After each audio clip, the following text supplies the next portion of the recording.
तर सर्वांचं पुन्हा एकदा स्वागत बुलेटिन मध्ये। आज मतमोजणीची प्रक्रिया अवघ्या काही वेळातच सुरू होणार आहे। 8 वाजल्यापासून मतमोजणीची प्रक्रिया सुरू होणार आणि निकालाला अवघी काही मिनिटं उरलेली आहेत। त्यानंतर टप्प्याटप्प्याने जय महाराष्ट्रावर आपल्याला सर्वात वेगवान आणि सर्वात अचूक निकाल बघता येणार आहे। महाराष्ट्रामध्ये ज्या ज्या ठिकाणी मतमोजणी सुरू आहे त्या सर्व ठिकाणी जय महाराष्ट्राचे प्रतिनिधी उपस्थित आहेत।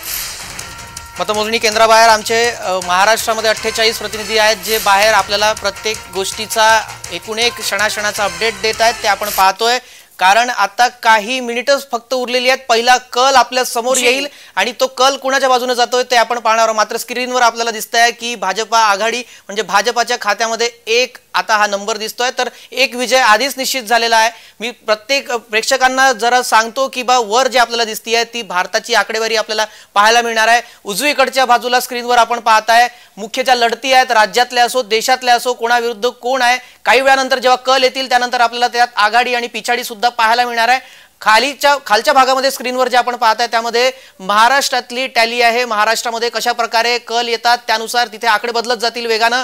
काही क्षणातच या संदर्भातली अपडेट येईल। त्यानंतर सर्वात पहिला कल आम्ही आपल्यापर्यंत पोहोचवणार आहोत। राज्यातला जेव्हा पहिला कल येईल तो सुद्धा आपल्या समोर पोहोचवणार आहोत। देशातला येणार तो सुद्धा पोहोचवणार आहोत, कारण आता अवघे काही मिनिटं उरलेले आहेत। आमचे प्रतिनिधी मतमोजणी केंद्राबाहेर आहेत आणि आता थोड्याच वेळामध्ये पोस्टल बॅलेट जे आहेत ते उघडल्या जातील। त्यानंतर ईव्हीएम उघडेल, त्यानंतर पटापट कल यायला लागतील आणि त्यानंतर कुठं हवा चाललेली आहे, काय इथलं सध्याचं वातावरण बनतंय, पंतप्रधान नरेंद्र मोदी तिसऱ्यांदा पंतप्रधान बनतायत का, या सर्व गोष्टींचा आता खुलासा होणार। जी आपण पाहू शकतो, देशभरामध्ये 543 लोकसभा मतदारसंघांमध्ये निवडणुका पार पडल्या। 543 पैकी एक जागा जी गुजरात मधली सूरत जागा भाजपाने आधीच आपल्या ताब्यात घेतलेली आहे। तिथे बिनविरोध विजय भाजपाचा झालेला आहे आणि आता भाजपाने त्यांच्या विजयाची जोरदार तयारी केलेली आहे। भाजपाने याआधीच अब की बार 400 पार असा नारा दिला होता आणि त्या पद्धतीने त्यांचा जोरदार प्रचार सुद्धा आपण बघितलेला आहे। सर्व ठिकाणी भाजपाने जोरदार प्रचार केलेला आहे आणि आता अवघ्या काही मिनिटांमध्ये मतमोजणी सुरू होईल। कोण पुढे जाईल, कोण मागे राहील, आघाडी पिछाडी, या सर्व गोष्टी अगदी तत्परतेने, अगदी योग्य पद्धतीने अचूक आणि वेगवान निकाल आपल्यापर्यंत पोहोचवण्यात येणार आहेत। जी अत्यंत विश्वसनीय निकाल आपल्यापर्यंत पोहोचणारच आहे। मात्र तत्पूर्वी मी जरा माहिती देतो की रत्नागिरी सिंधुदुर्ग मधून सुरेश कौलगेकर आमचे प्रतिनिधी आणि रायगड मधून अजेश आमचे प्रतिनिधी जोडले गेलेले आहेत। प्रत्येक मतमोजणी केंद्राबाहेर आमचे प्रतिनिधी उभे आहेत, तिथला आढावा देत आहेत। सुरेश, काय तिथली सध्याची परिस्थिती आहे, काय हवा सांगते तिथली तुमच्या मतदारसंघात?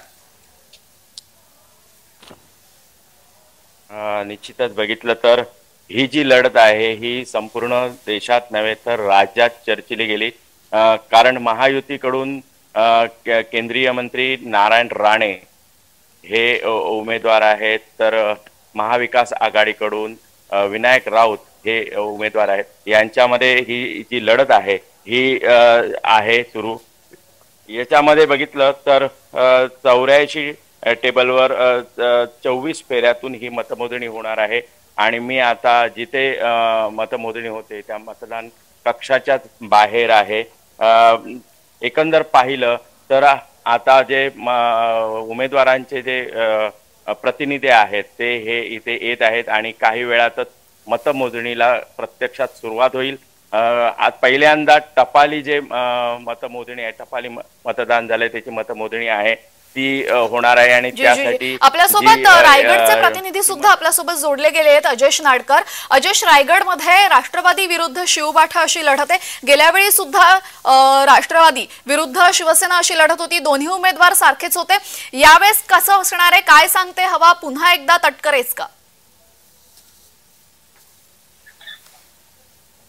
आपल्यासोबत रत्नागिरी सिंधुदुर्ग मधून आमचे प्रतिनिधी राजेश जाधव जोडले गेलेले आहेत। राजेश, रत्नागिरी सिंधुदुर्ग लोकसभा मतदारसंघामध्ये अगदी चुरशीची लढत बघायला मिळणार आहे। विद्यमान केंद्रीय मंत्री नारायण राणे विरोधात विद्यमान खासदार शिवबाठाचे राऊत अशा दोघांमध्ये लढत आहे। वारंवार असं सांगितलं गेलं की राऊत हे विद्यमान खासदार आहेत, त्यांच्या बाजूला सहानुभूती आहे, तर नारायण राणे यांचं कोकणामध्ये मोठं प्रस्थ आहे, त्यामुळे ते जिंकतील। आपला अंदाज नक्की काय म्हणतोय कोकणातला? नक्की बरोबर आहे, कारण खरं तर नारायण राणेंसाठी जे केंद्रीय मंत्री आहेत, गृहराज्यमंत्री आहेत, जे अमित शहा आहेत त्यांना यावं लागलेलं होतं। त्यामुळे कुठेतरी नारायण राणे यांची जी ही जी लढत आहे राऊतांसमोर ती फार प्रतिष्ठेची बनलेली आहे, कारण संपूर्ण महाराष्ट्राचं लक्ष हे कोकणामध्ये लागले आणि त्यातल्या त्यात जी नारायण राणे किंवा मग शिवबाटाचे जे उमेदवार आहेत, खासदार विद्यमान खासदार जे आहेत राऊत यांच्यावर लागलेल्या, मात्र कुठेतरी अशी तुल्यबळ लढत आपल्याला पाहायला मिळत आहे. जरी निवडणुकीच्या दरम्यान किंवा मग प्रचाराच्या दरम्यान अशी चर्चा होती की नारायण राणे मागील 10 वर्ष होते कुठे, मात्र नारायण राणेंनी नंतर पिकअप पकडला आणि जास्तीत जास्त लोकांपर्यंत पोहोचण्याचा त्यांनी प्रयत्न केलेला आहे. त्याचबरोबर समोरचे त्यांचे प्रतिस्पर्धी आहे जे विनायक राऊत, त्यांचाही तितकाच मोठा दावा आहे की मीच निवडून येणार, साधारण 1 लाख ते 1.25 लाखाच्या दरम्यान ते निवडून येणार आहेत असं त्यांचा दावा आहे. मात्र नारायणांचा त्याच्या पुढे जाऊन दावा आहे की मी साधारण 1 लाख ते 1.5 लाखाच्या फरकानं किंवा मग त्याच्याही जास्त फरकानं मी निवडून येणार आहे. कारण मागच्या वेळेला नारायणांचा जो मुलगा आहे निलेश राणे यांचा पराभव जो आहे तो जो 1,78,322 मतांनी विनायक राऊतांनी त्याचा पराभव केलेला होता निलेश राणेचा. त्यामुळे कुठेतरी त्यांचा आत्मविश्वास बाळवलेला आहे की मी मागच्या वेळेला जर त्यांच्या मुलग्याला हरू शकलो तर मग आता वडिलांना का नाही. मात्र नारायण राणे अनुभवी आहेत किंवा मग इतक्या वर्ष ते राजकारण करत आहेत, मागील 40-45 वर्ष राजकारण करत आहेत, त्यामुळे त्यांचा जो पूर्ण अनुभव आहे तो पणाला लागलेला आहे. ठीक आहे राजेश, मी जरा थांबवतो आपल्याला आपला जो आढावा आहे तो देतच असे जोडलेले राहत. मात्र आपण थेट आता अकोल्याचे महायुतीचे उमेदवार अनुप धोत्रे हे आपल्या सोबत आहेत, कारण तिथला जो कल आहे विदर्भातली प्रतिष्ठेची जागा अकोल्यामध्ये तिरंगी लढत आपल्याला पाहायला मिळते. भाजपाकडून अनुप धोत्रे तिथले उमेदवार आहेत, ते आमच्या सोबत आहेत, त्यांची प्रतिक्रिया आपण पाहणार आहोत. मात्र ज्या वेगवेगळ्या मतदारसंघामध्ये मतमोजणी होती आहे तिथल्या मतमोजणी केंद्राबाहेर आमचे प्रतिनिधी तिथं उभे आहेत आणि ते प्रत्येक क्षणाक्षणाचा अपडेट आपल्याला पोहोचवत आहेत. त्यामुळे आपण कुठे जाऊ नका, कारण आपल्याला प्रत्येक क्षणाक्षणाची अपडेट पाहायला मिळणार आहे. ही दृश्य आपण अनुप धोत्रे यांची पाहतोय, अकोल्यातून उमेदवार आहेत. कशा प्रकारे त्यांनी आशीर्वाद घेतला, औक्षण त्यांचं करण्यात आलेलं आहे. त्यांच्या पत्नी त्यांचं औक्षण करताना संजय धोत्रे यांचे पुत्र संजय धोत्रे 10 वर्षापासून अकोल्यामध्ये भाजपाचे खासदार आहेत. यावेळेला अनुप धोत्रे यांना संधी देण्यात आलेली आहे. भाजपाकडून ते उमेदवार आहेत. कशा प्रकारे त्यांनी कार्यकर्त्यांच्या भेटीगाठी घेतल्या, सकाळी उठताच त्यांनी देवदर्शनापासून आपली सुरुवात केलेली आहे, घरात पूजा केली. तर अकोल्यामध्ये अनुप धोत्रे हे भाजपाचे उमेदवार आहेत आणि त्यांच्या विरोधात काँग्रेसचे अभय पाटील हे उमेदवार आपण पाहू शकतो. अनुप धोत्रे यांनी पूजा केलेली आहे, हनुमंताचे आशीर्वाद त्यांनी घेतलेले आहेत, त्यांचं औक्षण त्यांच्या घरच्यांनी केलेले. त्यांची प्रतिक्रिया काय आहे आपण पाहूयात. सुरुवात अकोल्यातील तपे हनुमान भगवानाचे दर्शन घेऊन, माझ्या आई वडिलांचे दर्शन घेऊन दिवसाची सुरुवात केलेली आहे आणि त्यांचे आशीर्वाद मला नक्कीच पावणार आहे एवढा विश्वास आहे. तो दिवस माझा चांगला, मला 3 लाख हे लीड मार्जिन आरामात मिळणार असा मला विश्वास आहे. तर मतमोजणीपूर्वी अनुप धोत्रे यांची प्रतिक्रिया आलेली आपण पाहिलेली आहे. आम्ही की तुम्ही यशस्वी व्हा आणि आम्हाला ऍक्च्युअल मध्ये लोकांचे जे गुड विशेस आहे ते आजपासून नाही 15-20 दिवसापासून चालू आहे आणि लोकांचा आशीर्वाद, लोकांचं प्रेम त्यांना भरपूर भेटलेला आहे आणि आपल्या कुटुंबातला आशीर्वाद तर त्यांना आहे. आमचं धोत्रे कुटुंब खूप मोठं आहे आणि सगळ्यांनी त्यांना भरपूर आशीर्वाद दिलेला आहे आणि ते यश त्यांना मिळणारच आहे हे नक्की आहे. तो यशस्वी होणार आहे हा विश्वास त्याच्यासाठी आहे. या संपूर्ण लोकसभा मतदारसंघातून त्याला प्रचंड प्रेम आणि लोकांच्या ज्या काही भावना होत्या भारतीय जनता प्रती त्या मताच्या रूपाने त्याला मिळालेल्या आहे आणि यशस्वी व्हावा हा आशीर्वाद मी त्याला जाताना दिलेला आहे. आणि मला विश्वास आहे की आज आमच्या भारतीय जनता पार्टीने जो काही प्रयत्न केला त्याच्यासाठी जे परिश्रम घेतले त्याचं फळ आज आम्हाला मिळाल्याशिवाय राहणार नाही. तर अकोल्यामध्ये भाजपाचे उमेदवार अनुप धोत्रे यांच्या कुटुंबियांची प्रतिक्रिया आपण पाहिली. विजयाचा विश्वास त्यांनी आणि त्यांच्या कुटुंबियांनी व्यक्त केलेला आहे. अनुप धोत्रे यांच्या विरोधात काँग्रेसचे अभय पाटील आणि आणखीन वंचितचे प्रकाश आंबेडकर अशी तिरंगी लढत बघायला मिळणार आहे. अकोल्यामध्ये मतमोजणीपूर्वीचे दृश्य आहे. मतमोजणीपूर्वी अकोल्याचे भाजपाचे उमेदवार यांनी पूजा केलेली आहे हनुमंताची. त्यानंतर त्यांच्या घरच्यांनी त्यांचं औक्षण केलेलं आहे. त्यांच्यासोबत शुभेच्छा या कायमच असतील असाही त्यांनी विश्वास व्यक्त केला.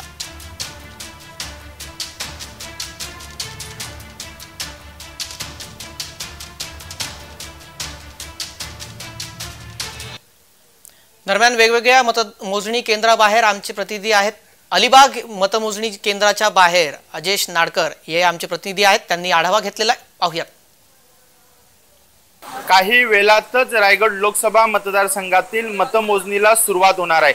सध्या मी आहे अलिबाग मध्ये, ही दृश्य आपण पाहिलीत तर अलिबागच्या क्रीडा संकुल या ठिकाणी ही मतमोजणी होणार आहे आणि मोठा पोलीस बंदोबस्त या ठिकाणी तैनात करण्यात आलेला आहे। रायगड लोकसभा मतदारसंघात 13 उमेदवार निवडणुकीच्या रिंगणात होते, मात्र मुख्य लढत जी होती ती आनंद गीते विरुद्ध सुनील तटकरे अशा पद्धतीची होती आणि नेमकं रायगडच्या जनतेने दिल्लीची तिकीट कोणाला दिली आहे हे पाहणं महत्त्वाचं ठरणार आहे। काही वेळातच आता मतमोजणीला सुरुवात होईल आणि जवळपास 3 वाजेपर्यंत रायगड लोकसभा मतदारसंघाचे चित्र जे आहे ते स्पष्ट होणार आहे। अजेश नाडकर, जय महाराष्ट्र न्यूज, रायगड। तर महाराष्ट्रातल्या सर्व 48 मतदारसंघांमधली बारीक आणि सर्वात वेगवान माहिती आपल्यापर्यंत पोहोचवण्यात येणार आहे। आपण वर्ध्याकडे वळणार आहोत। वर्ध्यामध्ये भाजपा विरुद्ध राशप अशी चुरशीची लढत बघायला मिळणार आहे। विद्यमान खासदार रामदास तडस विरोधात अमर काळे राशपचे अशी तिथे लढत आहे। ही वर्ध्याची दृश्य आहे। वर्ध्याच्या मतमोजणी केंद्राबाहेर सर्व अधिकारी तसेच पक्षाचे सर्व कार्यकर्ते उपस्थित असल्याचं दृश्य आपल्याला बघायला मिळत आहे। वर्ध्यामध्ये साधारण 64.85% इतकं मतदान झालं होतं। वर्ध्यामध्ये भाजपाचे उमेदवार आणि विद्यमान खासदार रामदास तडस त्यांच्या विरोधामध्ये राशपचे उमेदवार अमर काळे अशी चुरशीची लढत बघायला मिळणार आहे। मतमोजणी केंद्राबाहेरची ही दृश्य आहेत आणि या सर्व मतमोजणी केंद्राबाहेरून आढावा घेतलेला आहे आमचे वर्ध्याचे प्रतिनिधी प्रमोद पाणबुडे यांनी। पाहूयात। लोकसभेच्या मतमोजणीला 8 वाजता सुरुवात होणार आहे। त्यानिमित्त आज मोठ्या प्रमाणात या ठिकाणी पोलीस बंदोबस्त सुद्धा लावण्यात आलेला आहे। तसेच मीडिया कर्मी सुद्धा मोठ्या प्रमाणात या ठिकाणी उपस्थित झालेले आहेत। संपूर्ण लोकसभेचं वृत्त संकलन करण्याकरता इलेक्ट्रॉनिक्स माध्यम असो किंवा प्रिंट माध्यम असो संपूर्ण माध्यम या ठिकाणी उपस्थित झालेले आहेत। पोलीस बंदोबस्त मोठ्या प्रमाणात आहे। तसेच उमेदवाराचे प्रतिनिधी हे सुद्धा ज्या मतमोजणीला चाललेले आहेत। आपण दृश्यामध्ये बघतोय की याच ठिकाणी भारतीय खाद्य निगम या ठिकाणी ही मतमोजणी होणार आहे आणि जवळपास 400 पोलीस कर्मचाऱ्यांचा या अधिकारी कर्मचाऱ्यांचा बंदोबस्त लावण्यात आलेला आहे। 6 विधानसभा क्षेत्र आहेत, त्या 6 विधानसभा क्षेत्राची आज मतमोजणी होणार आहे। जवळपास 4 ते 5 वाजेपर्यंत ही मतमोजणी चालू राहणार आहे। महत्त्वाचं म्हणजे यामध्ये 2 उमेदवारांची चुरशीची लढत होणार आहे। एक तर महायुतीचे उमेदवार रामदास तडस तर महाआघाडीचे उमेदवार अमर काळे यांच्यामध्ये चुरशीची लढत होणार आहे। आता नेमकं भाग्य कोणाचं उजेडते हेच पाहणे गरजेचे आहे। प्रमोद पानबुडे, जय महाराष्ट्र न्यूज, वर्धा। हे होते आमचे वर्धेचे प्रतिनिधी जे वर्धेच्या मतमोजणी केंद्राबाहेरून आपल्याला तिथल्या सर्व एकूण एक अपडेट सांगत होते। आता देशामध्ये सुद्धा काही वेळातच पहिला कल येणार, देशामध्ये निकालाची पेटी फुटणार। आपण राज्यातल्या सर्व मतमोजणी केंद्राबाहेरचा आढावा पाहतो तर देशामध्ये सुद्धा आता लोकसभा 2024चा निकाल आपल्याला काही वेळातच त्याच्या संदर्भातला पहिला कल येईल। सर्वात वेगवान आणि अचूक निकाल आपण जय महाराष्ट्रावर पाहणार आहोत। विश्वसनीय निकाल फक्त जय महाराष्ट्र आपल्याला पाहायला मिळणार आहे। देशामध्ये 543 जागेंचा निकाल आहे। 543 पैकी 1 जागेचा निकाल आलेला आहे, तो आपल्या स्क्रीनवर आपण वर पाहू शकता। थोड्या वेळातच पहिला कल येईल देशातून। तो कल कोणाच्या बाजूने जातोय तो आपण पाहणारच आहोत। त्यानंतर वेगानं वेळोवेळी जे कल येतील देशातून राज्यातून त्याचा प्रत्येक कलचा आपण आढावा घेणार। या संदर्भातली चर्चा सुद्धा विश्लेषकांशी करणार आहोत। काही राजकीय प्रवक्ते सुद्धा असतील त्यांच्याशी सुद्धा चर्चा करणार आहोत। विस्तृत आपण ह्या सर्व गोष्टीचा आढावा घेऊ। तर जय महाराष्ट्राने सोमवारी त्यांचा शास्त्रीय महापौल वर्तवलेला आहे आणि या महापौलमध्ये महायुतीला मोठं यश मिळताना बघायला मिळालं। राज्यातल्या 48 लोकसभा मतदारसंघांपैकी 40 जागांवर महायुती विजयी होणार असा अंदाज वर्तवण्यात आलेला आहे आणि महाविकास आघाडीला 8 जागा मिळतील असा अंदाज जय महाराष्ट्राने वर्तवलेला आहे। दरम्यान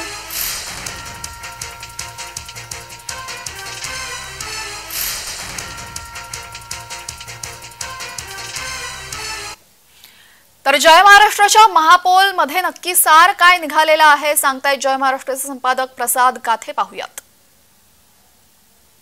नीट पहा आमच्या लेखी महाविकास आघाडी ही 8 लोकसभा जागा जिंकू शकते। जय महाराष्ट्राच्या महापौल मध्ये महायुतीला मोठं यश असेल आणि महायुती किती जागा जिंकेल ते येत आहे तो आकडा आहे 48 पैकी 40 जागा महायुतीकडे जात आहेत।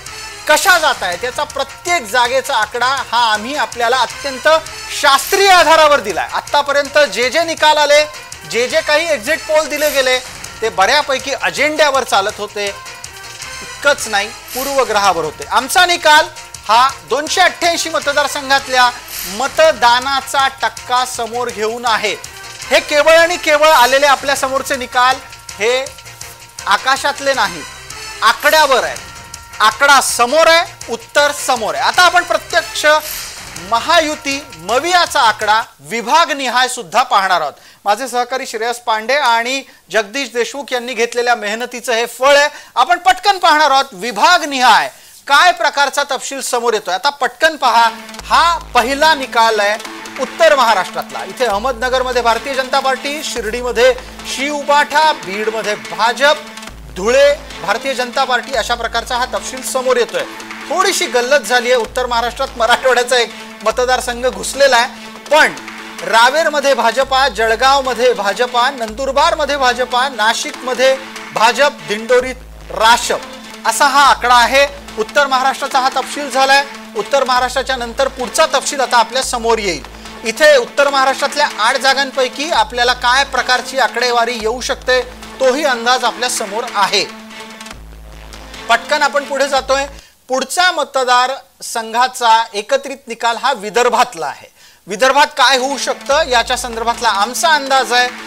नागपूर भाजप, रामटेक शिवसेना, भंडारा गोंदिया भाजपा, गडचिरोली चिमूर भारतीय जनता पार्टी, चंद्रपूर भारतीय जनता पार्टी याचा एकत्रित निकाल जर आपण पाहिला तर तो कसा असेल हेही आपण पाहतोय। दरम्यान Wardha Bharatiya Janata party, Amravati Bharatiya Janata party, Buldhana Shiv Sena, Yavatmal Washim शिवबाठा, Akola Bharatiya Janata party. आता याचा एकत्रित आकडा पाहणार आहोत आपण। महायुतीला 9 जागा आहेत, विदर्भात मवियाला 1 जागा आहे, इतरांना 0। पुढे जाऊयात, पश्चिम महाराष्ट्राचा तपशील येतोय। पश्चिम महाराष्ट्राचा तपशील आता पटकन ग्राफिक्सच्या माध्यमातून आपल्या समोर येईल आणि तिथे देशातली सर्वाधिक लक्षवेधी लढत असणार आहे ती बारामतीची। त्याचा निकाल आम्ही थोड्याच वेळापूर्वी दिला। आता आपण पश्चिम महाराष्ट्राचा आकडा पाहतोय। एकूण जागा 10, महायुतीच्या 8 जागा जिंकताना दिसत आहेत, मवियाला 2 जागांवर यश आहे, इतरांना इथे 0 जागा मिळतील असा आमचा अंदाज आहे। कोणत्या जागा असतील, कशा असतील, कुठे कोण जिंकेल? कोल्हापुरात शिवसेना आहे, हातकणंगले शिवसेना, माढ्यात राशप, बारामतीत राष्ट्रवादी, सोलापुरात भाजपा। पुढचा तपशील समोर येईल तोही पहा। पटकन आपल्या समोर पुढचा तपशील येतोय। Sangli Bharatiya Janata party, Satara Bharatiya Janata party, Pune Bharatiya Janata party, Shirur Rashtrawadi, Maval Shiv Sena. पुढचा तपशील आता आपल्या समोर ठाण्याचा येतोय। ठाण्याचे 4 मतदारसंघ आपण स्वतंत्रपणे विचारात घेतलेले आहेत। ठाण्यामधला निकाल आहे, ठाणे शिवसेनेकडे जात आहे, कल्याणही शिवसेनेकडे आहे, भिवंडी भाजपाकडे आहे, पालघर भाजपाकडे। म्हणजे थोडक्यात ठाण्याच्या 4 पैकी 4ही जागा महायुतीकडे जाताना दिसत आहेत। आता हा तपशील आपण समोर घेतलाय। तपशिलाच्या अनुषंगानं आपल्या समोर आलेली आकडेवारी मी मांडली। इथे मवियाला यश मिळताना दिसत नाही। ठाण्याच्या नंतरचा पुढचा तपशील कोणता? तो आता आहे मराठवाड्याचा। मराठवाड्याचा तपशील आता आपल्या समोर येतोय, तो आपण पाहणार आहोत। पटकन स्क्रीनवर त्याची आकडेवारी आपल्या समोर येते। महायुती इथे 5 जागा मिळवताना दिसतेय, मविया 3 जागा मिळवताना दिसते आहे। तपशीलवार आकडेवारी आपल्या समोर येते, तीही आता आपण पाहणार आहोत। जागानिहाय निकाल काय असतील ते आपण आता पाहतो आहोत। औरंगाबादचा निकाल शिवसेनेच्या बाजूने जाईल, नांदेड भारतीय जनता पार्टी, परभणी शिवबाठा, हिंगोलीमध्ये शिवबाठा, अशा या 2 जागा शिवबाठाकडे जाताना दिसतात पहिल्या टप्प्यात। आता आपण पुढचं पाहतोय। उस्मानाबादची जागा पण शिवबाठाकडे जाऊ शकते, Latur Bharatiya Janata party, Beed Bharatiya Janata party, Jalna Bharatiya Janata party. आता या 8 जागांचा निकाल झाला। आता आपण पटकन जातोय कोकणामध्ये। कोकणातल्या 2 जागा आपण स्वतंत्रपणे विचारासाठी घेतल्या होत्या आणि या दोन्ही जागा महायुतीकडेच जात आहेत। रत्नागिरी सिंधुदुर्ग अशी एक एकत्रित जागा आहे आणि त्याच्याही पलीकडे जाऊन रायगडची जागा ही राष्ट्रवादीकडे जाते। रत्नागिरी सिंधुदुर्गचा निकाल भारतीय जनता पार्टीच्या कडे जाताना दिसतोय। आता मुंबईच्या संदर्भातली चर्चा आहे, त्या चर्चेचा निष्कर्ष काय निघालाय तो स्क्रीनवर पहा। महायुती 6च्या 6 जागा मुंबईमध्ये जिंकणार आहे। मवियाला इथे जागा मिळताना दिसत नाहीये। प्राप्त स्थितीमध्ये हा सगळा एकत्रित निकाल आपल्या समोर आहे। उत्तर मुंबई भारतीय जनता पार्टी, उत्तर मध्य भारतीय जनता पार्टी, ईशान्य मुंबई भारतीय जनता पार्टी। त्याच्यानंतर पुढचे 3 मतदारसंघ मुंबईतले आपल्या समोर येतील ते आपण पाहणार आहोत। आता त्याची तपशीलवार माहिती आहे। वायव्य मुंबई शिवसेना, दक्षिण मध्य मुंबई शिवसेना, दक्षिण मुंबई सुद्धा शिवसेना। आता या संदर्भातला तपशील सगळा एकत्रितरित्या समोर आला। आमचा अंदाज आहे जो आम्ही शास्त्रीय आधारावर घेतलाय। माझे सहकारी श्रेयस पांडे, जगदीश देशमुख यांनी मेहनतीने हा तयार केलेला अहवाल आहे। मी आपल्यापर्यंत तो विश्लेषणाच्या माध्यमातून पोहोचवलाय। आमचं म्हणणं आहे 288 मतदारसंघात झालेल्या मतदानाचा टक्का सांगतोय महायुती 40 जागांवर जिंकतेय। मवियाला उरलेल्या 8 जागा मिळणार आहेत। तुर्तास या संपूर्ण कार्यक्रमामध्ये आपण आमच्या सोबत जोडले राहणार आहात त्याबद्दल खूप खूप धन्यवाद। पाहत रहा फक्त जय महाराष्ट्र। दरम्यान जो महापोल जय महाराष्ट्रने केलेला होता तो आपण पाहिला, त्यातलं विश्लेषण पाहिलं, किती जागा येऊ शकतात ते आपण पाहिलं। आता आपण प्रत्येक मतमोजणी केंद्राबाहेर काय तिथली धामधूम आहे ती पाहतोय। धुळ्यात जाऊया। धुळ्यामध्ये तुषार परदेशी आमचे प्रतिनिधी आहेत। त्यांनी या मतमोजणी केंद्राबाहेर कशा प्रकारे तयारी सुरू आहे आणि तिथलं काय वातावरण आहे याचा आढावा घेतलाय ते आपण पाहणार आहोत। कशा प्रकारची तिथली दृश्य आहे ते आपण स्क्रीनवर पाहतात। धुळ्यातली ही दृश्य आहे। तुषार परदेशी यांनी इथून आढावा जो घेतलेला आहे तो आपण आता पाहणार आहोत। धुळे लोकसभा मतदारसंघासाठी मतमोजणी ही काही वेळातच आता सुरू होत आहे। धुळे शहरात आपण या ठिकाणी पाहू शकतो की शासकीय गोडाऊन आहे। या ठिकाणी मतमोजणी प्रक्रिया संपन्न होणार आहे। सुमारे धुळे लोकसभा मतदारसंघामध्ये एकूण 18 उमेदवार आपलं भवितव्य हे आजमावत होते। एकूण 60% मतदान या धुळे लोकसभा मतदारसंघामध्ये झालेलं। सकाळपासून या ठिकाणी जे मतमोजणीसाठी जे कर्मचारी ते आता या ठिकाणी दाखल झालेले आहेत, त्यांची तपासणी होत आहे। मोबाईल, कुठल्याही प्रकारचा मोबाईल फोन या ठिकाणी अलाउड नसणार आहे। उमेदवारांना देखील या ठिकाणी मोबाईलवरती बंदी घालण्यात आलेली आहे। शासकीय जे कर्मचारी असतील त्यांच्या आता येण्याची आता सुरुवात झालेली आहे। त्यासह जे उमेदवार असतील त्यांचे प्रतिनिधी देखील आता या ठिकाणी मतमोजणीच्या ठिकाणी आता येत आहे। मोठ्या प्रमाणात या ठिकाणी पोलीस बंदोबस्त देखील लावण्यात आले। कुठल्याही कायदा सुव्यवस्थेचा प्रश्न निर्माण होणार नाही यासाठी हा पोलीस बंदोबस्त असणार आहे।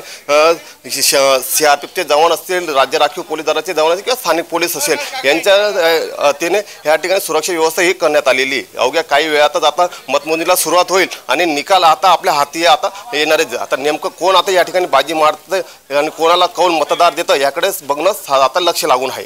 तुषार परदेशी, जय महाराष्ट्र न्यूज, धुळे।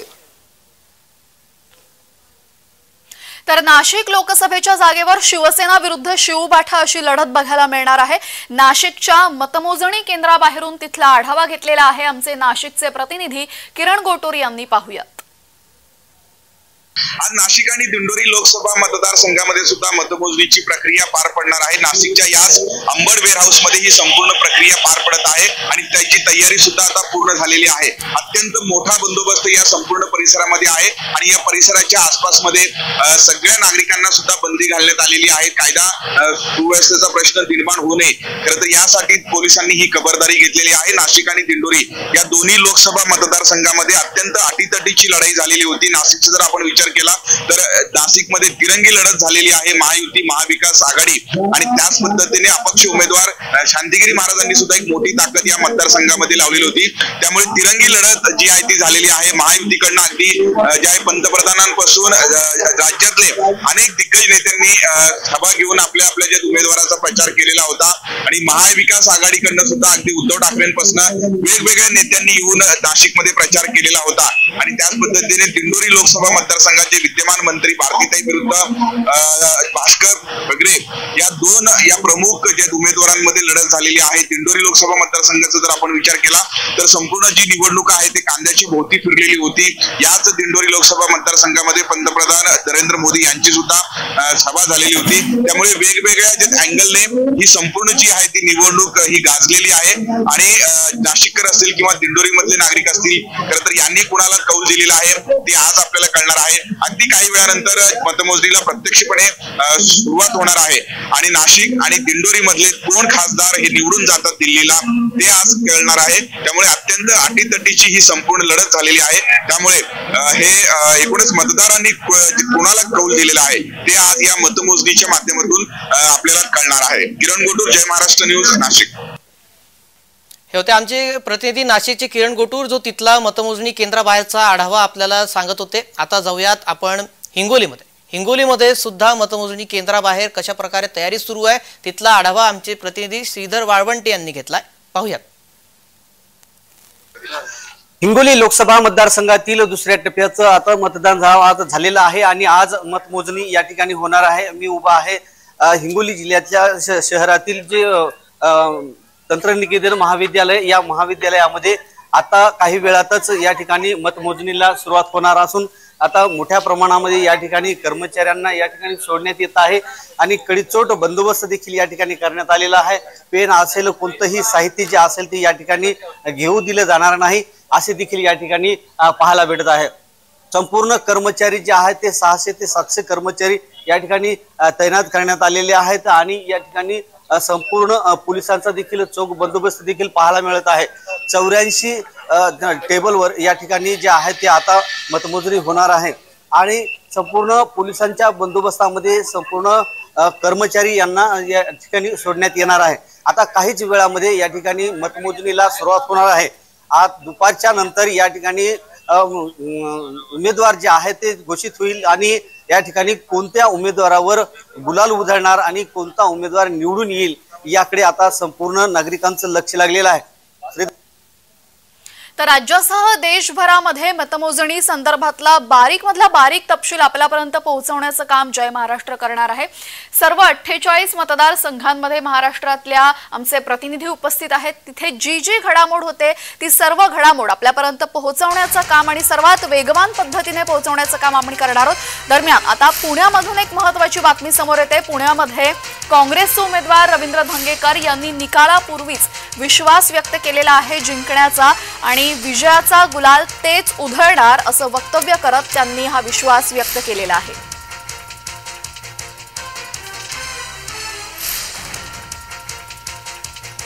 नाही, मनात कधी धाकधूक नाही केली। 10 वर्ष मी निवडणुका लढवतोय।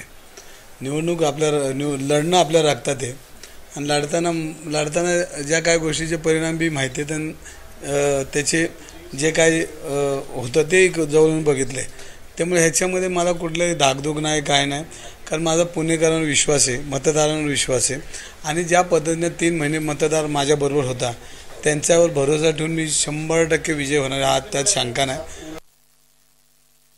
विजयाची 100% खात्री आहे, परंतु शेवटी ही परीक्षा आहे आणि परीक्षेत उत्तीर्ण व्हावं यासाठी प्रत्येकजण प्रार्थना करतो किंवा अपेक्षा काहीतरी धरून चालतो। तशी माझी काही अपेक्षा आहे। थोडी मनस्थिती धाकधूक असतेच, तशी धाकधूक काही आहे मनात। दरम्यान रवींद्र धंगेकर आणि राजाभाऊ वाजे यांनी काय प्रतिक्रिया दिली ते आपण पाहिली। आता प्रकाश आंबेडकर यांनी सुद्धा या संदर्भात एक महत्त्वपूर्ण वक्तव्य केलेलं आहे। राज्य आणि देशामध्ये राजकीय उलथापालथ होईल अशी भविष्यवाणी करतायत प्रकाश आंबेडकर। वंचितचे अध्यक्ष प्रकाश आंबेडकर यांनी ही भविष्यवाणी केलेली आहे। अकोल्यातून ते स्वतः निवडणुकीच्या रिंगणात आहेत। या निकालांती राज्य आणि देशामध्ये राजकीय उलथापालथ होईल असा अंदाज त्यांनी व्यक्त केला, अशी भविष्यवाणी ते करतायत।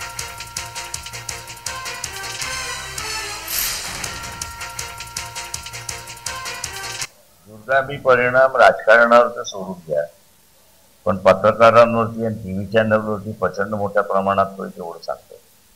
त्याचा त्यांनी खोट्या बातम्या तर लावल्या, ॲनालिसिस सुद्धा खोटं दिलं आणि त्यांनी दिलेलं ॲनालिसिस जर खरं ठरलं नाही तर 4था स्तंभ लोकशाहीचा हा पूर्णपणे खोटं बोलतो आणि सत्य काही बोलत नाही। तर आता वाजलेले आहेत सकाळचे 7:30। पुढच्या अगदी अर्धा तासामध्ये निवडणुकीचे निकाल हातात यायला सुरुवात होईल। काही उमेदवारांबरोबर आपण बातचीत केली, त्या उमेदवारांनी विजयाचा विश्वास व्यक्त केलेला आहे। प्रकाश आंबेडकरांनी नुकताच राजकीय उलथापालथीचा विश्वास व्यक्त केलेला आहे आणि या सर्व गोष्टींवर आपली नजर असणार आहे। तुर्तास विश्रांतीची एक वेळ झालेली आहे। एक छोटीशी विश्रांती घेऊन लगेच परत येतोय।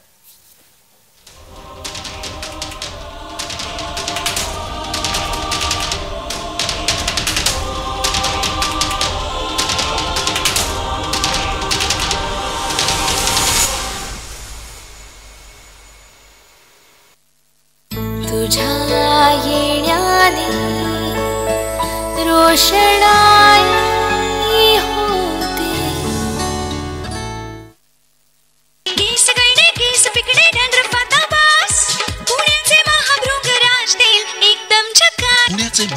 स्वराज टेप, केसांचे आरोग्य आता योग्य हातात. तुझ्या येण्याने रोषणाई होते. वो आज रिकॉर्ड तोड़ने वाला है, वो आज रिकॉर्ड तोड़ने वाला है. अगर तुम सही भी निकले तो तुम्हें क्या मिलेगा? हाँ, हो भविष्यवाणी करनी है तो करो पैरी मैच पर और जीतो इनाम ही इनाम. ये है 100% मजेदार, सुरक्षित और सिक्योर पैरी मैच. अभी खेलें. तुझ्या येण्याने रोषणाई होते.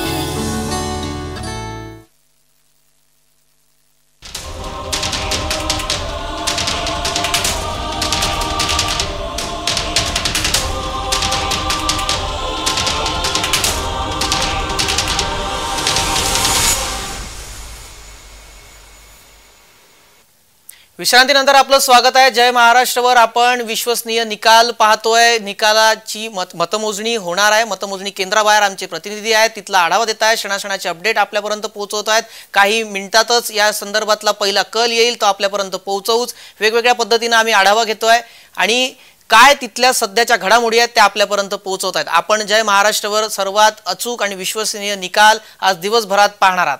जी, यावेळेस बीडच्या उमेदवार पंकजा मुंडे यांनी विश्वास व्यक्त केलेला आहे. जेवढा मोठा त्यांचा संघर्ष होता तेवढाच मोठा विजय होईल असा विश्वास भाजपा नेत्या पंकजा मुंडे यांनी व्यक्त केलेला आहे. सोबतच बाळासाहेब सानप यांनीही त्यांना दुजोरा देत पंकजा मुंडेच विजयी होतील असं त्यांनी म्हटलेलं आहे.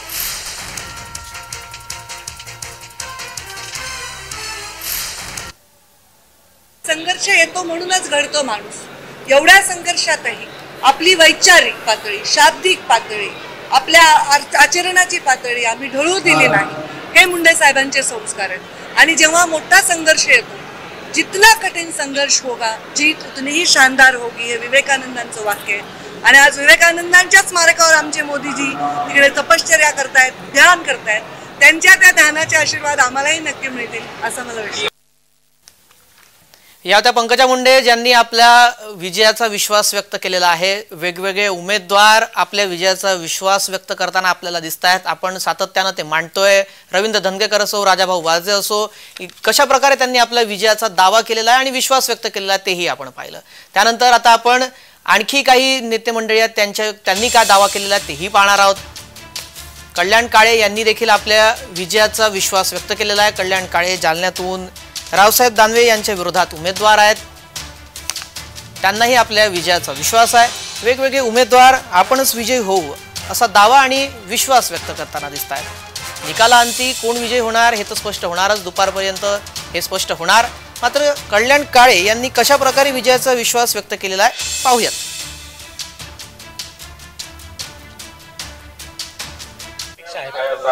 स्वाभाविकच गेल्या महिन्याभरापासून कार्यकर्त्यांनी मोठ्या प्रमाणात काम केलंय. मतदार राजांनी मतदानाचा अधिकार बजावला आणि या लोकशाहीच्या महोत्सवाचा आज खऱ्या अर्थाने फळ प्राप्त करायचा दिवस आहे. आणि निश्चितपणाने आज आम्ही केलेल्या कष्टाला फळ येईल आणि आम्ही विजयी होऊ एवढंच या ठिकाणी सांगतो आणि आम्ही मतमोजणीला जातो. धन्यवाद. तर मतमोजणीला अवघ्या अर्ध्या तासात सुरुवात होणार आहे. जालन्यामधून सुद्धा आमचे प्रतिनिधी गणेश यांनी आढावा घेतलेला आहे मतमोजणी आधीचा. काय आहे त्या आढाव्यात पाहूयात.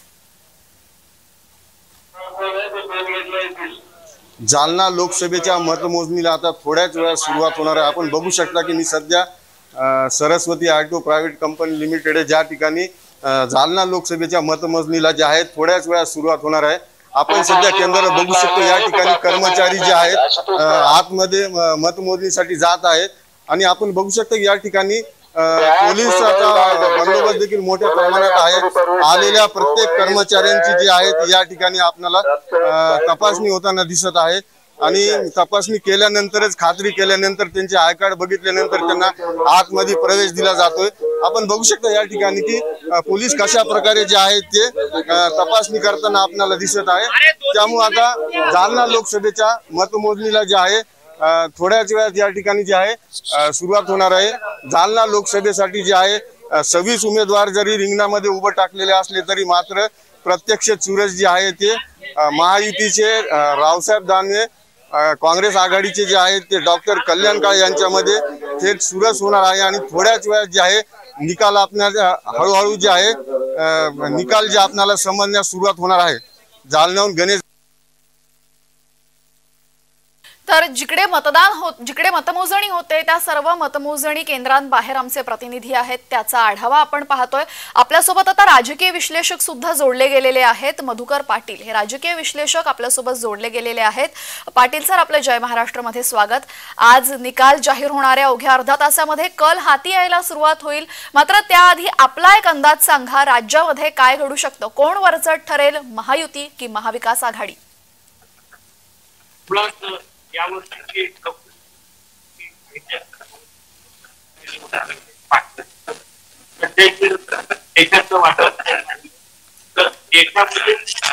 आपला आवाज इथे स्पष्टपणे येऊ शकत नाहीये काही तांत्रिक कारणांमुळे.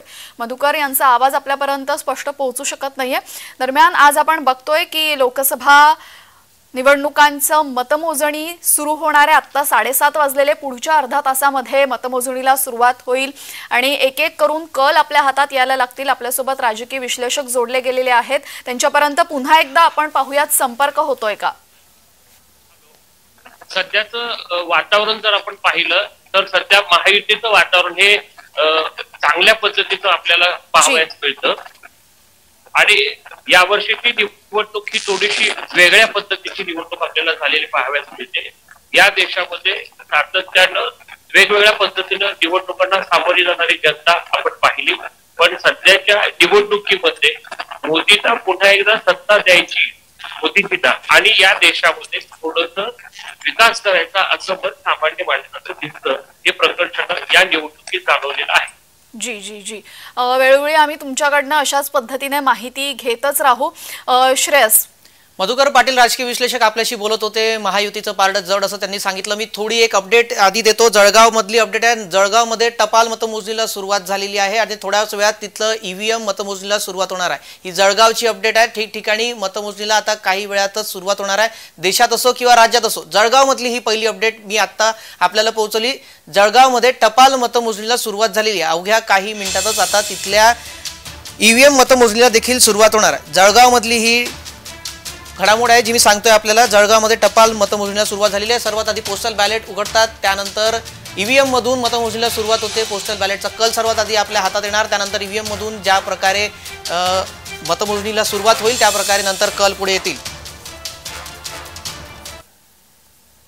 जी, तर आपल्यासोबत राजकीय विश्लेषक जोडले गेलेले आहेत. टपाल मोजणीला आता जळगावमध्ये सुरुवात झालेली आहे. जळगाव संदर्भातला आपला एक अंदाज काय सांगतो?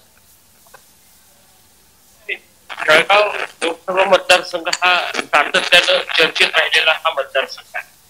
निवडणुकीच्या अगोदर जळगावचे ज्येष्ठ नेते माननीय एकनाथरावजी खडसे साहेब यांची जी भूमिका आहे त्या भूमिकेचा जळगाव आणि रावेर या दोन्ही लोकसभा मतदारसंघामध्ये प्रामुख्याने प्रभाव आपल्याला पाहायचा.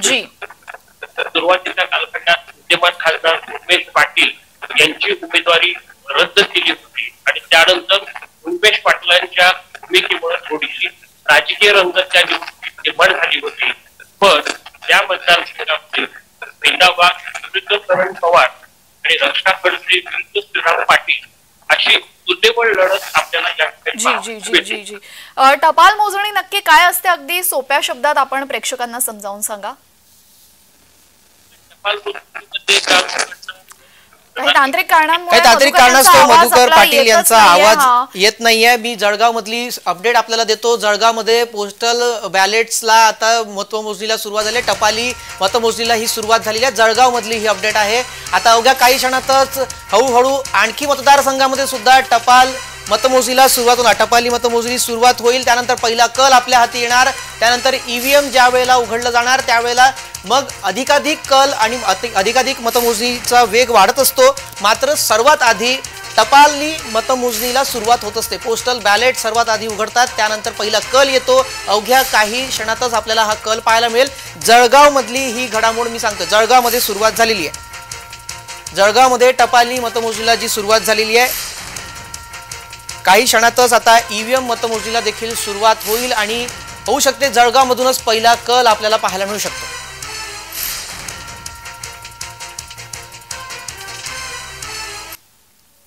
आमदार रवी राणा यांनी संजय राऊतांवर निशाणा साधलेला आहे. आजपासून संजय राऊत यांची बडबड बंद होईल असं म्हणत रवी राणा यांनी टोला लगावलाय संजय राऊतांना. निकालानंतर राऊतांची बडबड बंद होणार, आमदार रवी राणा यांचा राऊतांना टोला. तर मोदी तिसऱ्यांदा पंतप्रधान पदाची शपथ घेतील असा विश्वासही रवी राणा यांनी व्यक्त केलाय.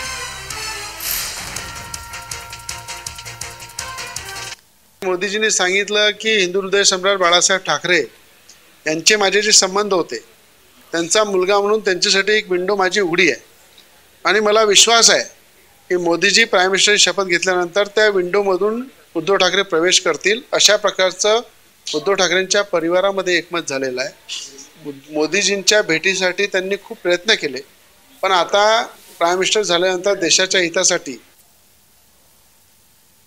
तिसरी बायपास सर्जरी होऊ नये संजय राऊतची, म्हणून त्यांनी डॉक्टर बाजूला ठेवावं आणि संजय राऊतचं सगळं जे बकबक आहे उद्या संध्याकाळनंतर खतम होईल, त्याच्यामध्ये काही शंका नाही आहे. स्वतः उद्धव ठाकरे त्यांना सांगतील की आता बोलणं बंद करा, कारण की आम्ही मोदीजी सोबत जात आहे. मग उद्धव ठाकरेंच्या सूचनेनुसार उद्या संध्याकाळी संजय राऊत सुद्धा आपल्या तोंडाला लॉक लावतील.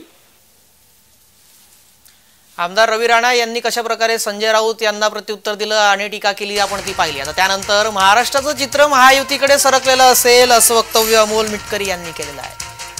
मतमोजणी आधीच आता राजकीय मंडळींकडून वेगवेगळे वक्तव्य केले जात आहेत. अमोल मिटकरी यांचं हे वक्तव्य आपण पाहतोय. महाराष्ट्राचं चित्र हे महायुतीकडे सरकलेलं असेल. महाविकास आघाडी आज जे दावा करते आहे किंवा जे काही पोल आज महाविकास आघाडीच्या बाजूला दिसत आहेत ते सपशेल खोटे ठरतील असा विश्वास आहे. कारण महायुतीमध्ये एकनाथराव शिंदे, अजितदादा आणि देवेंद्रजी तिघांचं एकत्र मोठ बांधलेली असल्यामुळे उद्या त्याच्या मतपेटीतून तुम्हाला रूपांतर झालेलं दिसेल. त्यामुळे मी सकारात्मकच पाहतोय. महायुतीचा भक्कम विजय उद्या होईल असा मला विश्वास. तर राज्यातली एक महत्वाची जागा, महत्वाचा लोकसभा मतदारसंघ म्हणजे नाशिक लोकसभा मतदारसंघ. नाशिक लोकसभा मतदारसंघामध्ये महाविकास आघाडीचे उमेदवार राजाभाऊ वाजे यांनी विजयाचा दावा केलेला आहे. शिवबाठाकडून राजाभाऊ वाजे यांना उमेदवारी देण्यात आली. महायुतीकडून उमेदवारी देण्यासाठी थोडा उशीर झाला होता नाशिकच्या जागेमध्ये. दरम्यान आता राजाभाऊ वाजे यांनी त्यांचा विजयाचा विश्वास व्यक्त केलेला आहे. पाहूयात ते नक्की काय म्हणतायत. विजयाची 100% खात्री आहे, परंतु शेवटी ही परीक्षा आहे आणि परीक्षेत उत्तीर्ण व्हावं यासाठी प्रत्येकजण प्रार्थना करतो किंवा अपेक्षा काहीतरी धरून चालतो. तशी माझी काही अपेक्षा आहे. थोडी मनस्थिती दागदुख असतेच, तशी दागदुख काही आहे मनात. एकीकडे नेते मंडळी आपल्या विजयाचा विश्वास व्यक्त करत असले, दावा करत असले, तर दुसरीकडे आता निकाला आधीच विजयाचे फलक सुद्धा लागलेला पाहायला मिळत आहेत. निकालापूर्वी श्रीकांत शिंदेच्या विजयाचे फलक लावण्यात आले. कल्याणमधून ते उमेदवार आहेत, शिवसेनेचे उमेदवार आहेत. डोंबिवलीमध्ये हे फलक झळकवण्यात आलेले आहेत. श्रीकांत शिंदे यांना प्रचंड बहुमतांनी खासदारपदी निवड झाल्याबद्दल शुभेच्छा अशा आशयाचे हे फलक आहेत जे आपण पाहत आहेत. डोंबिवली परिसरामध्ये लावण्यात आलेले आहेत. मतमोजणी पूर्वीच हे विजयाचे फलक डोंबिवली परिसरात डॉक्टर श्रीकांत शिंदे यांचे लागलेले आहेत. ठिकठिकाणी आता अशी फलकबाजी सुद्धा पाहायला मिळत आहेत. एकीकडे काही घडामोडी घडताना पाहायला मिळतात. मुंबईमध्ये अजित पवार यांच्या घराबाहेर सुद्धा सुनेत्रा पवार यांचे सुद्धा फलक लागले आहेत. तर पुण्यामध्ये शरद पवार यांच्या कार्यालयाबाहेर सुद्धा अभिनंदनाचे फलक लागल्याचं पाहायला मिळतं. ठिकठिकाणी अशी फलकबाजी आता दिसून येते.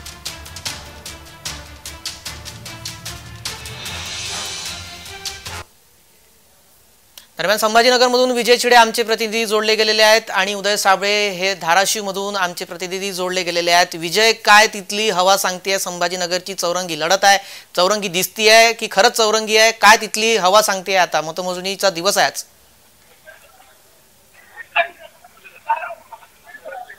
नक्की जर बघितलं छत्रपती संभाजीनगर मध्ये आज जे आहे ते मतमोजणी प्रक्रिया जी आहे ती थोड्याच वेळात सुरू होणार आहे. आणि या ठिकाणी जर बघितलं तर संभाजीनगर मध्ये जर बघितलं राजकीय नेते जे आहे, उमेदवार जे आहे ते आता पूजापादी असेल किंवा देवदर्शनासाठी गेले तर आपल्याला पाहायला मिळालं. आठवडाभरापासून जर बघतो आपण त्यांचे देवदर्शन असेल किंवा अनेक ठिकाणी दौरे असतील किंवा जाताना आपल्याला पाहायला मिळालंय. आणि त्यामुळे छत्रपती संभाजीनगर जर बघितलं एकंदरीत चौरंगी लढत जी आहे ती होणार आहे. यामध्ये जर बघितलं जो कोणी उमेदवार येईल तो अगदी 10 ते 5 हजाराच्या मतदानावरती निवडून येऊ शकतो असा अंदाज जो आहे तो राजकीय विश्लेषकांनी वर्तवला आहे. त्यामुळे जर बघितलं तर आज मतदान मोजणी प्रक्रिया जी आहे पोस्टल मतदान प्रक्रिया त्या या ठिकाणी सुरुवात होणार आहे. आणि या ठिकाणी जर बघायला गेलं तर सध्या उमेदवारांकडे कोणता मतदान जो आहे 12 लाख मतदान जे आहे ते छत्रपती संभाजी मध्ये झालेलं आहे. आणि आता या मतदानाचा कल कोणत्या उमेदवाराकडे वळलेला आहे हे देखील पाहणं तितकं महत्त्वाचं ठरणार आहे. आणि अगदी काही थोड्या वेळामध्येच आता संभाजीनगरचा खासदार कोण असणार हे देखील चित्र स्पष्ट होणार आहे. विजय, मी जर आपल्याला थांबवतोय, घडामोड समोर येते नाशकातून, ती घडामोड समोर येते. नाशकामध्ये मतमोजणी केंद्रावर गोंधळ झालेला आहे, उमेदवारांच्या प्रतिनिधीकडून गोंधळ झालेला आहे. नाशकातली ही अपडेट आहे जी मी प्रेक्षकांपर्यंत पोहोचवतो. त्यानंतर उदय साबळे यांच्याकडे मी जाणार, माझी सहकारी उदय साबळे यांना प्रश्न विचारणार. मात्र नाशकातली ही घडामोड आहे, मतमोजणी केंद्राबाहेर जो गोंधळ झालेला आहे त्याची ही अपडेट मी आपल्यापर्यंत पोहोचवली. जी, तर उस्मानाबादहून आमचे प्रतिनिधी उदय साबळे आपल्यासोबत जोडले गेलेले आहेत. उस्मानाबादमध्ये अर्चना पाटील राष्ट्रवादीच्या विरुद्ध शिवबाठाचे विद्यमान खासदार ओमराजे निंबाळकर अशी लढत बघायला मिळालेली आहे. आता काय सांगते उस्मानाबादची हवा, काय सांगाल?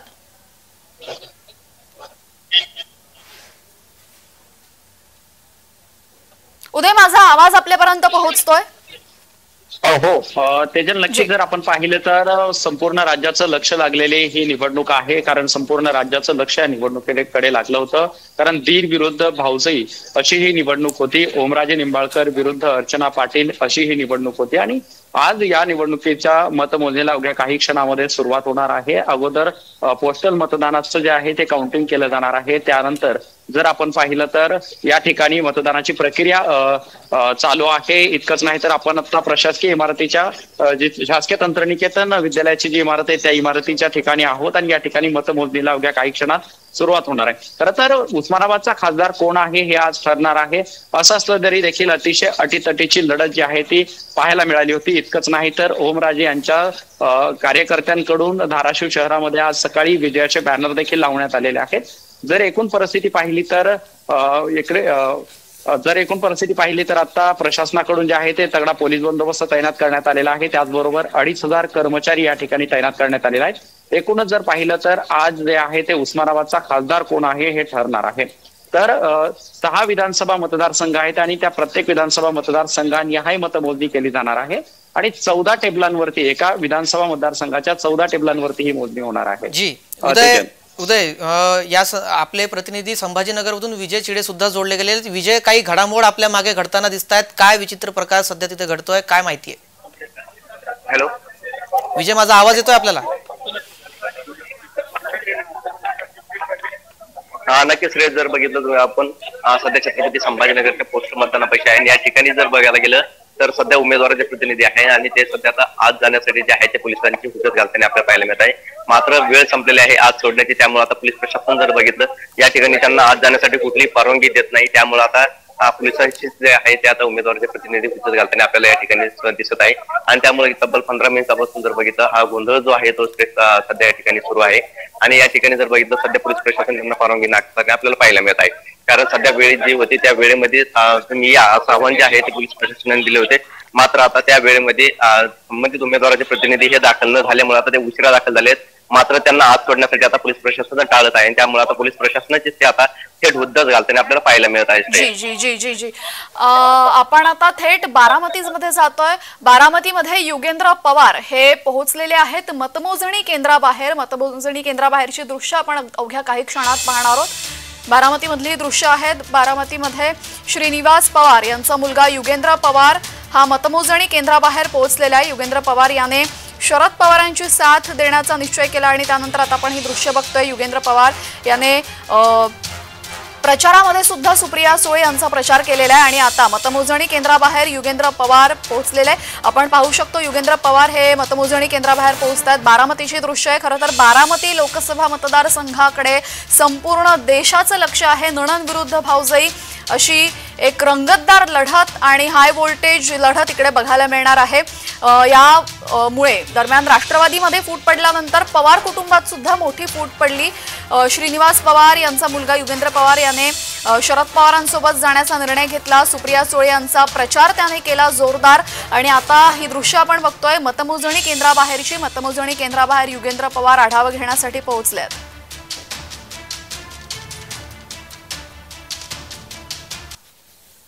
चला जाऊया नाशकात जाऊया. आता नाशकातल्या घडामोडी संदर्भातली बातमी आहे. नाशकामध्ये काय घडतंय आपण ते पाहतोय, कारण मतमोजणी केंद्राबाहेर आमचे प्रतिनिधी आहेत. नाशकात काय चाललेलं आहे ते आपण बघतो. नाशिकमध्ये उमेदवार प्रतिनिधींकडून गोंधळ घालण्यात आलेला आहे. काही वेळा आधी मी आपल्याला ही अपडेट दिली. नाशकात मतमोजणी केंद्राबाहेर गोंधळ झालाय. उमेदवारांच्या प्रतिनिधीकडून गोंधळ घालण्याचा प्रयत्न करण्यात आलाय. उमेदवारांच्या प्रतिनिधींची जिल्हाधिकाऱ्यांकडे तक्रारही पाहायला मिळते. जिल्हाधिकाऱ्यांकडे तक्रार करण्यात आली. नाशकात मतमोजणी केंद्रावर हा गोंधळ झालेला आहे. मतमोजणी प्रक्रिया बाधित करण्याचा प्रयत्न केला जातोय का असा प्रश्न या निमित्तानं उपस्थित होतोय. नाशिकमध्ये उमेदवार प्रतिनिधींकडून गोंधळ घालण्याचा प्रयत्न करण्यात आलेला आहे. मतमोजणी सुरू आहे. काही क्षणातच मतमोजणीनंतर कल येतील. प्रत्येक मतदारसंघामध्ये मतमोजणी केंद्राबाहेर चोख बंदोबस्त आहे. मात्र नाशकातली ही घडामोड आहे. नाशकामध्ये उमेदवार प्रतिनिधींकडून गोंधळ घालण्याचा प्रयत्न करण्यात आलेला आहे. तर नाशिकमधली महत्त्वाची बातमी समोर येते. मतमोजणी प्रक्रिया बाधित करण्याचा प्रयत्न उमेदवार प्रतिनिधींकडून करण्यात आल्याचं इथे बघायला मिळतंय. नाशिकमध्ये मतमोजणी जिकडे सुरू होणार आहे त्या ठिकाणी उमेदवार प्रतिनिधींकडून गोंधळ घालण्याचा प्रयत्न करण्यात आला आणि यामुळे मतमोजणी प्रक्रिया बाधित करण्याचा प्रयत्न तर करण्यात आलेला नाहीये ना असा सवाल उपस्थित केला जातोय. नाशिकमधली महत्त्वाची अपडेट आता आपल्या समोर येते. देशासह राज्यभरात मतमोजणी प्रक्रिया सुरू होते. मतमोजणी केंद्रांवर सर्व अधिकारी पोहोचलेले आहेत. उमेदवारांचे प्रतिनिधी पोहोचलेले आहेत आणि नाशिकमधली ही महत्त्वाची घडामोड समोर येते. मतमोजणी प्रक्रिया बाधित करण्याचा प्रयत्न तर उमेदवार प्रतिनिधींकडून केला जात नाहीये ना असा सवाल, असा संशय या निमित्ताने व्यक्त होतोय. नाशिकमध्ये मतमोजणी प्रक्रिया सुरू करण्यात आलेली आहे. दरम्यान आता इथे काही उमेदवार प्रतिनिधींकडून गोंधळ घालण्यात आलेला आहे.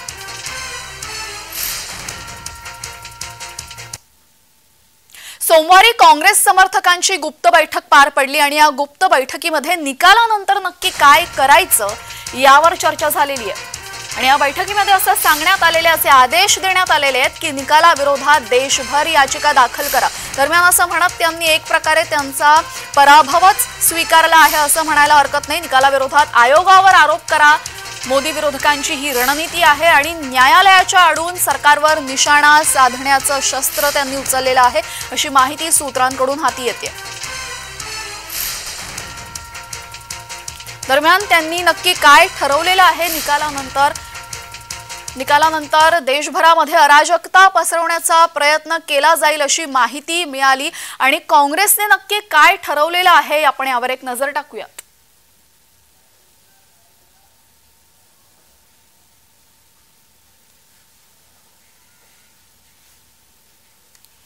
तर मोदी विरोधकांचा गेम प्लॅन नक्की काय आहे हे आपण बघतोय. निकालाच्या दिवशी मतमोजणीवर अधिकाधिक आक्षेप उत्पन्न करावेत. निकालाविरोधात गेल्यास त्या विरोधात वातावरण निर्मिती करावी. निकालाच्या विरोधात लगेच याचिका दाखल करावी.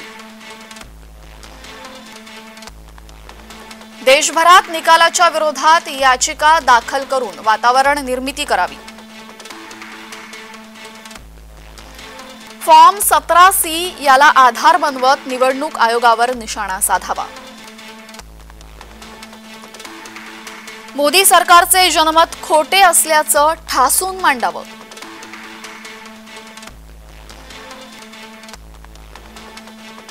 निकालाच्या विरोधात नियमित पत्रकार परिषदा घ्याव्या. चर्चा, परिसंवाद, आंदोलने करून अराजकता निर्माण करावी. आंतरराष्ट्रीय पातळीवर निकालावर संशय व्यक्त करणारी माहिती छापून आणावी. बिगर राजकीय व्यक्तींकडून निकालाविरोधात सोशल मीडियावर वक्तव्य घडवून आणावं. तर मोदी विरोधकांचा गेम प्लॅन काय आहे हे आपण पाहिलेलं आहे.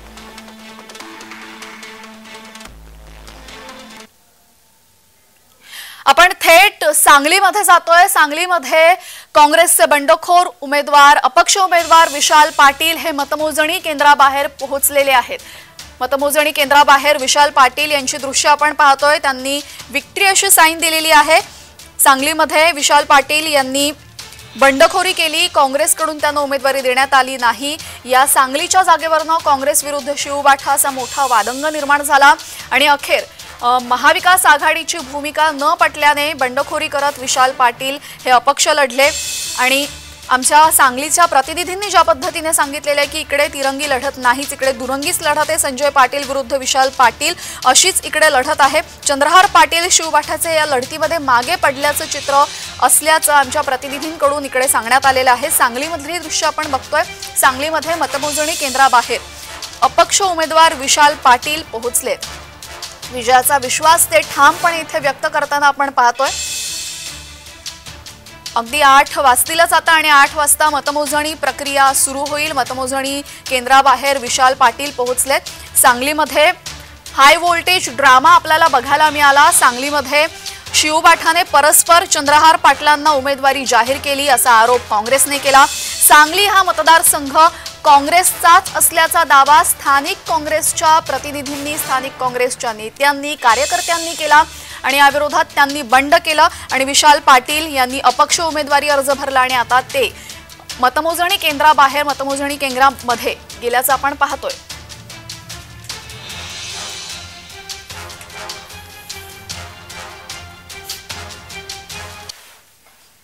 जय महाराष्ट्रावर आपल्याला सर्वात वेगवान, सर्वात विश्वसनीय आणि सर्वात अचूक निकाल बघता येणारे. अवघ्या काही क्षणांमध्ये मतमोजणी सुरू होणार आहे आणि एक एक करून कल बाहेर पडायला सुरुवात होईल. एक एक करून प्रत्येक टप्प्यानुसार कल बाहेर येतील आणि सर्वात विश्वसनीय निकाल आपल्याला फक्त जय महाराष्ट्रावर बघता येणार आहे.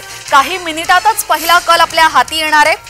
8 अगदी वाजणारच आहे आणि आता पहिला कल आपल्या हातात येणार आहे. सर्वात विश्वसनीय, सर्वात वेगवान आणि सर्वात अचूक निकाल काही मिनिटातच आपल्याला समजणार आहे. काही मिनिटातच पहिला कल हातात येणार आहे. दरम्यान हा कल नक्की कुठून येतो याकडे सर्वांचं लक्ष आहे. राज्यातल्या प्रत्येक मतदारसंघामध्ये ज्या ज्या ठिकाणी मतमोजणी प्रक्रिया सुरू आहे त्या ठिकाणी बारीक लक्ष ठेवून आहेत आमचे सर्व प्रतिनिधी. तिथे काय घडतंय, तिथे कोणते उमेदवार पोहोचलेले आहेत, तिकडे काही गोंधळ तर होत नाहीये ना. मतदारसंघांमध्ये मतमोजणी प्रक्रियेदरम्यान नक्की काय घडणार आहे या सर्व गोष्टींवर आपली बारीक नजर असणार आहे आणि सर्वात विश्वसनीय, सर्वात अचूक निकाल आपल्याला फक्त जय महाराष्ट्रावर बघायला मिळणार आहे. काही मिनिटातच पहिला कल आपल्या हातात येणार आहे. राज्यभरामध्ये 48 लोकसभा मतदारसंघ आहेत आणि देशात 543 मतदारसंघ आहेत. 543 जागांवर आपण पाहिलं निवडणुका गेल्या 2-2.5 महिन्यांमध्ये पार पडल्या. 7 टप्प्यांमध्ये या निवडणुका पार पडलेल्या आहेत आणि आता या संपूर्ण 2-2.5 महिन्यांचं एक मोठं फळ गेल्या कित्येक दिवसांमध्ये झालेला प्रचार, या सगळ्या गोष्टींचा निकाल आज आपल्या समोर मांडण्यात येणार आहे. सर्वात विश्वसनीय, सर्वात वेगवान आणि सर्वात अचूक निकाल आपल्याला फक्त जय महाराष्ट्रावर बघायला मिळणार आहे. अवघ्या काही मिनिटातच पहिला कल आपल्या हाती येणार आहे. दरम्यान हा कल कुठून येईल याकडे सर्वांची नजर आहे. प्रत्येक मतमोजणी केंद्राबाहेर आमचे प्रतिनिधी उपस्थित आहेत. त्या मतमोजणी केंद्रामध्ये काय घडतंय, कोण आघाडीवर असणार, कोण पिछाडीवर असणार, तिकडे काही गोंधळ तर होत नाहीये ना. अगदी क्षणाची अपडेट आपल्यापर्यंत पोहोचवण्याचं काम आज पूर्ण दिवसभर जय महाराष्ट्र करणार आहे आणि अवघ्या काही मिनिटातच पहिला कल आपल्या हातात येणार आहे.